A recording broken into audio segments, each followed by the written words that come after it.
नमस्कार dear friends, आपका अपना YouTube channel SP sir classes में स्वागत है। आज के नए सेशन में करंट अफेयर के नोबेल प्राइज के बारे में बताएंगे दोस्तों। तो इसके पहले मैंने भारत के संदर्भ में बता दिया था, स्पेशली भारत में जो प्रथम नोबलिस्ट थे उनके बारे में बताया। और आज हम जो 2024 के नोबलिस्ट हैं, जो 5 क्षेत्रों में पाया जाता है, किन किन क्षेत्रों में पाया जाता है, बिल्कुल A to Z बताएंगे आपको। साथ ही साथ दोस्तों देखते हैं सबसे पहले भौतिकी के क्षेत्र में। तो भौतिकी के क्षेत्र में अगर देखा जाए दोस्तों, तो सबसे पहले भौतिकी के क्षेत्र में किसे 2024 का जो नोबेल प्राइज मिला है वो मिला है, यहाँ पर देख सकते हैं 8 अक्टूबर 2024 को इसकी घोषणा हो चुकी है। और इसके प्रदाता जो है, जो देती है, वो है royal Swedish academy of sciences. Royal Swedish academy of sciences के माध्यम से भौतिकी के लिए नोबेल प्राइज मिलता है, जिसकी प्राइज की राशि है 10 मिलियन स्वीडिश क्रोनर। लगभग ये 209 लाख डॉलर के बराबर होता है। साथ ही साथ इस पुरस्कार में किसे मिला है, इस पर हम ध्यान देते हैं। तो इसमें जो मिला है वो भौतिकी के क्षेत्र में कनाडाई ब्रिटिश हैं, जिन्होंने कंप्यूटर वैज्ञानिक और संज्ञानात्मक मनोवैज्ञानिक रहे हैं। तो सबसे पहले जो है उनकी बात करते हैं, तो वो है दोस्तों, यहाँ से देखते हैं, थोड़ा ऊपर स्लाइड करके आप देख सकते हो यहाँ पर। तो वो है आपके जेफ्री ई हिंटन। जेफ्री ई हिंटन है। और किस लिए दिया गया ये भी देख लेते हैं। जेफ्री ए हिंटन आर्टिफिशियल न्यूरल नेटवर्क के साथ मशीन लर्निंग को सक्षम करने वाली मूलभूत खोजों और आविष्कारों के लिए दिया गया। ठीक है दोस्तों। और 1901 में पहली बार नोबेल विलियम कनॉर्ड रोटगेन को मिला था। भौतिकी में नोबेल 2022 के विजेता कौन थे और 23 के, कभी कभी एग्जाम में क्या होता है कि पीछे के बारे में भी पूछ लेता है। तो आपको 1 साल पीछे या 2 साल पीछे के बारे में जानकारी होनी चाहिए कि उसके पहले किसको मिला था। और जेफ्री हिंटन के बाद मिला आपको जो है जॉन जे हॉपफील्ड, इनको भी मिला है भौतिकी के क्षेत्र में। और 2023 में जो मिला था वो पियरे एगोस्टिनी फेरेट फॉस्ट एनियल हुइलियर को। तो 2023 तक ही इम्पोर्टेंट है, 22 में आपको यहाँ पर दिया गया है। आप यहाँ पर भी देख सकते हो दोस्तों कि 2022 में किसे मिला ये चीज नोबेल प्राइज। तो इसमें इम्पोर्टेंट जो है वो कहाँ से है, जो वैज्ञानिक है भौतिकी के क्षेत्र में वो कहाँ से है, पहली चीज। दूसरी चीज किस लिए दिया गया है, उन्होंने क्या खोज किया, क्या रिसर्च किया, ठीक है। और वो किस देश से हैं। दूसरी चीज उनकी कंट्री भी पूछ ली जाती है। तो जो आगामी एग्जाम्स है उसको मद्देनजर रखते हुए आप इस चीज को ध्यान रखेंगे दोस्तों। और साथ ही साथ इसे रिवीजन भी करना है, पढ़ते जाना है आपको। साथ ही साथ नोट्स बनाते जाइए कि आपको क्या क्या करना है, इसमें कौन कौन से ज़्यादा इम्पोर्टेंस है। तो भौतिकी के क्षेत्र में आप इसे रोक करके स्लाइड को स्क्रीनशॉट भी ले सकते हो। स्क्रीनशॉट के साथ साथ आप आगे देखते हैं आगे की क्या है दोस्तों। इसके आगे हम बढ़ाते हैं, आप देख सकते हैं यहाँ। अब हम मेडिसिन के क्षेत्र में देखते हैं थोड़ा कि मेडिसिन के क्षेत्र में जो है फिजियोलॉजी या मेडिसिन, दूसरा जो पाया जाता है नोबेल प्राइज वो फिजियोलॉजी के क्षेत्र में यानी मेडिसिन के क्षेत्र में, चिकित्सा के क्षेत्र में। तो 2024 की जो पुरस्कार मिला है, घोषणा हुआ वो 7 अक्टूबर को हुआ है। और चिकित्सा का नोबेल पुरस्कार विजेता जो है उस संस्था का नाम है कैरोलिंस्का इंस्टीट्यूट, जो स्वीडन में है दोस्तों। और यह पुरस्कार जो दिया गया है आप देख सकते हैं किसे मिला है, तो गैरी रूकुन यहाँ पर चित्र के माध्यम से भी देख सकते हैं। और दूसरे हैं आपके विक्टर एम्ब्रोस। तो माय डियर फ्रेंड्स, मेडिसिन के क्षेत्र में जिन दो लोगों को मिला है चिकित्सा के क्षेत्र में, वो है गैरी रूकुन और विक्टर एम्ब्रोस। जिन्हें किसके लिए मिला है आप देख सकते हो यहाँ पर, इन्हें मिला है ये, आगे स्लाइड को देखो ध्यान से, ये देखो इन्हें जो मिला है ये पुरस्कार दोस्तों, वो मिला है माइक्रो आरएनए की खोज और फर्स्ट ट्रांसक्रिप्शन जॉन विलियमन इसकी भूमिका के लिए दिया गया है। इस अभूतपूर्व कार्य ने बहुकार जीवों के लिए आवश्यक जीन विनियम एक नए सिद्धांत को उजागर किया है, जिसमें मानव जीनोम का 1000 से अधिक माइक्रो आरएनए कोडिंग करता है ये। तो मेडिसिन के क्षेत्र में जो दिया गया, कभी कभी आपको बेसिक आपको याद रखना है कि mRNA, तो माइक्रो आरएनए के बारे में याद रखना कि जो मेडिसिन के क्षेत्र में मिला है वो माइक्रो आरएनए की आविष्कार के लिए मिला, जिसके हैं पहले साइंटिस्ट हैं गैरी रूकर और दूसरे हैं विक्टर एम्ब्रोस। और 1901 में पहली बार जो मिला था आपको पता है दोस्तों। 2023 के बारे में अगर देखा जाए फिजियो मेडिसिन में किसे मिला था, तो डेविड विस्मैन को मिला था जो अमेरिका से थे, कैरोलोन जो कि वो हंगरी के थे। तो ये रहा आपका मेडिसिन के क्षेत्र में पाए गए जो नोबलिस्ट थे उनके बारे में। साथ ही साथ आगे देखते हैं आगे किस क्षेत्र में दिया जाता है। ये मुख्यतः 5 क्षेत्रों में दिया जाता है नोबेल जो दिया जाता है। तो हमने आपको बताया दोस्तों भौतिकी के क्षेत्र में किन्हें मिला और मेडिसिन के क्षेत्र में किन्हें मिला 2024 में। अब हम देखते हैं दोस्तों आगे की स्लाइड में, इसको बढ़ा करके तीसरी स्लाइड में जो मिला है रसायन के क्षेत्र में।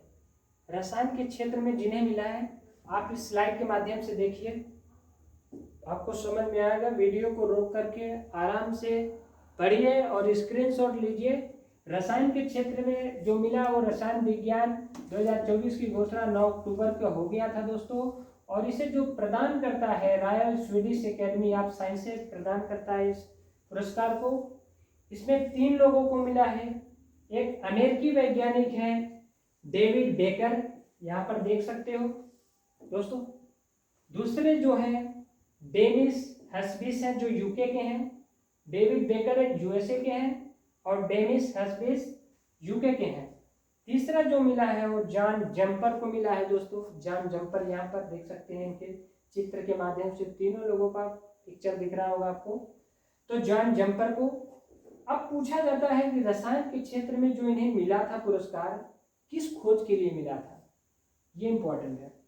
तो इम्पोर्टेंट पॉइंट को देखते हुए अब देखते हैं हम कि किस खोज के लिए इन्हें मिला था ये चीज़ें।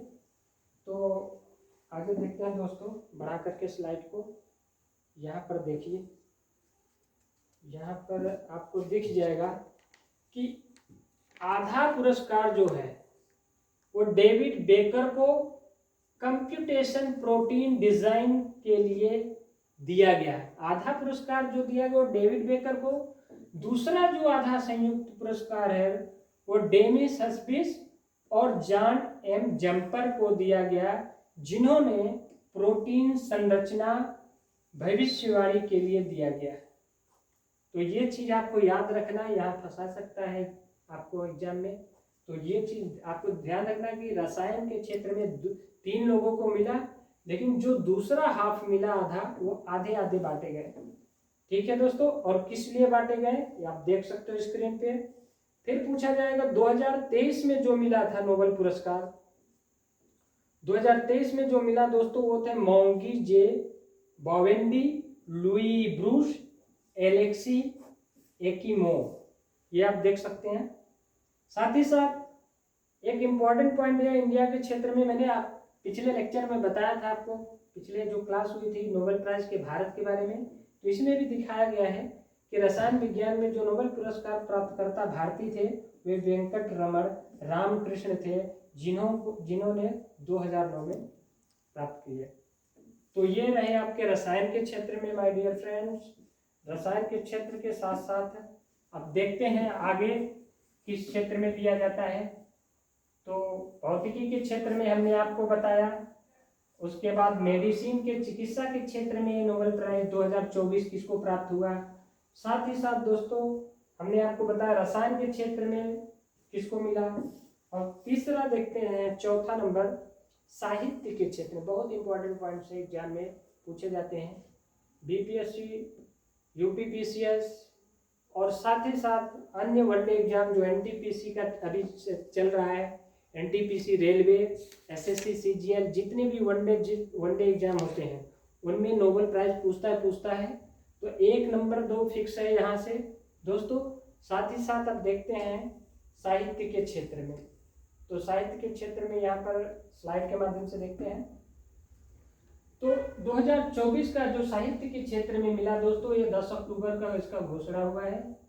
स्वीडिश अकादमी द्वारा इसको प्रदान किया जाता है। 10 मिलियन स्वीडिश क्रोनर, लगभग जो 9 लाख के बराबर होता है, 9 लाख डॉलर के बराबर होता है, समझ सकते हैं।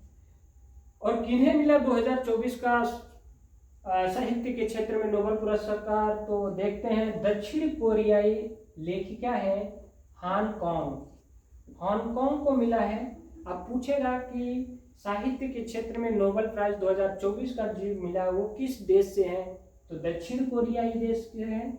दूसरी चीज अगर देखा जाए, और क्या नाम है उनका, तो हांगकांग।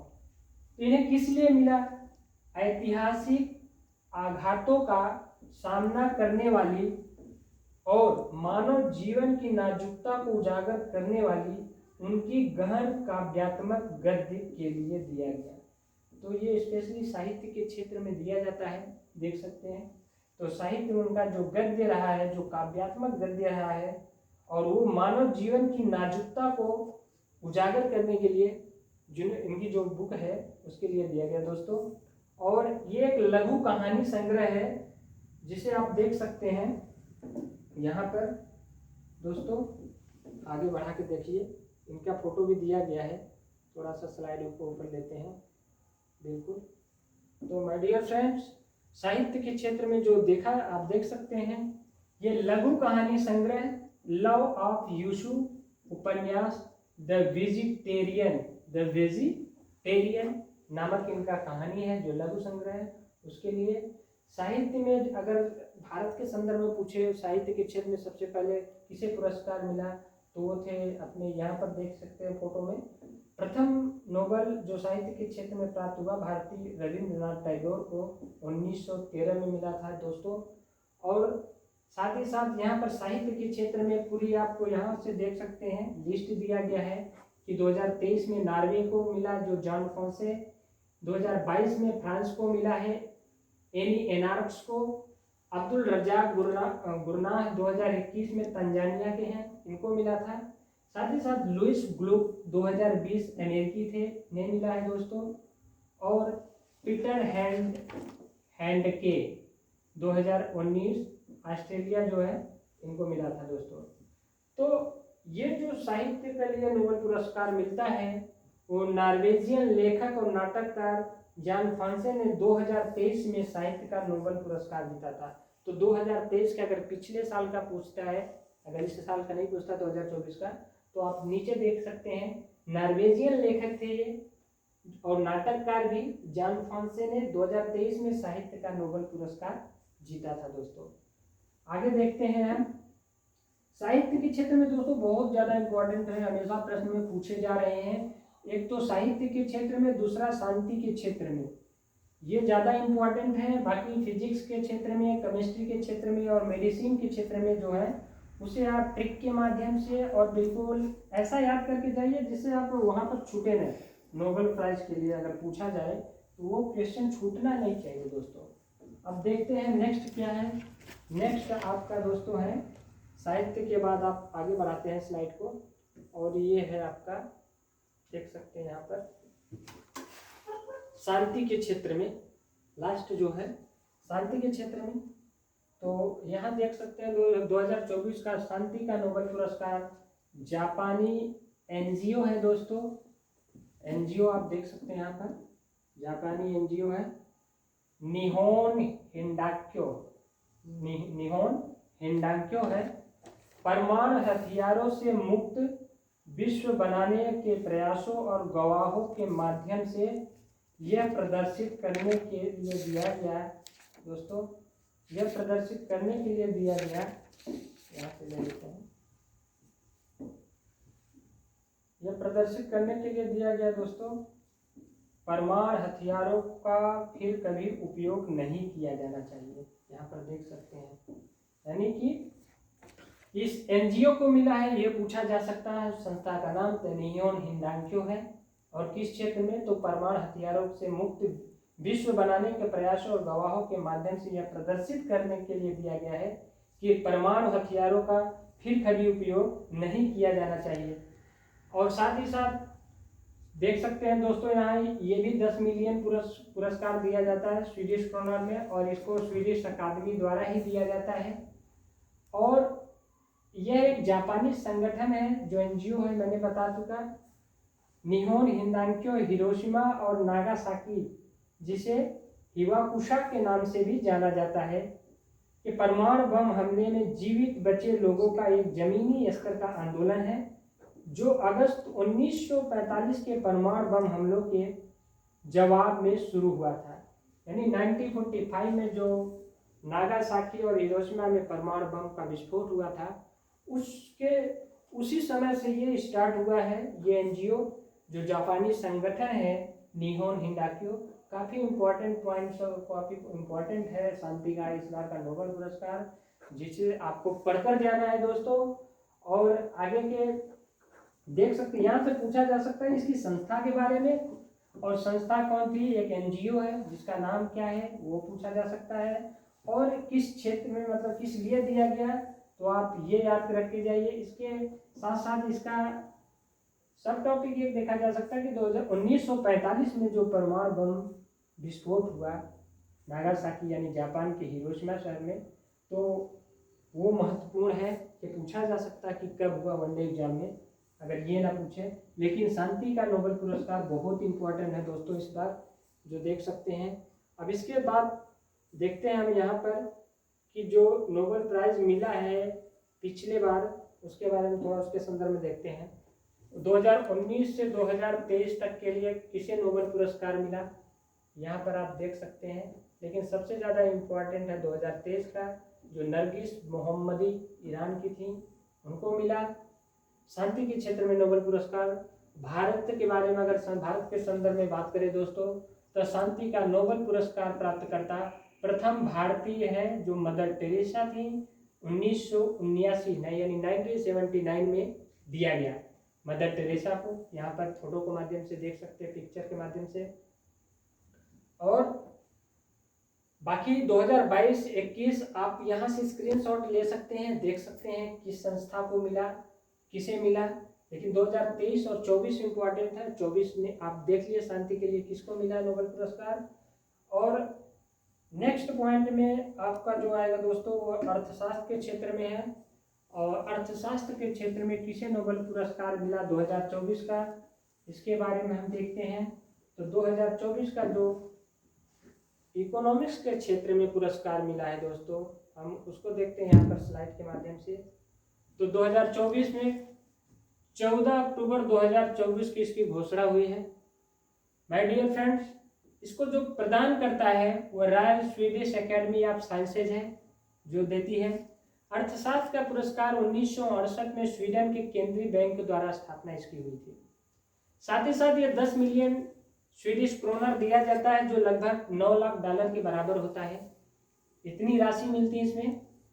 और इस बार का जो नोबेल पुरस्कार मिला है दोस्तों, किन किन लोगों को मिला है अर्थशास्त्र के क्षेत्र में 2024 का नोबेल पुरस्कार, वो आप यहाँ पर देख सकते हैं।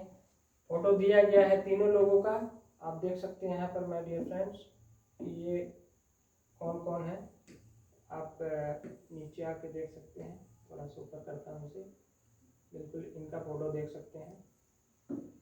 तो पहले हैं डेरान एस मोगलू, जो यूएसए के हैं, अमेरिका के।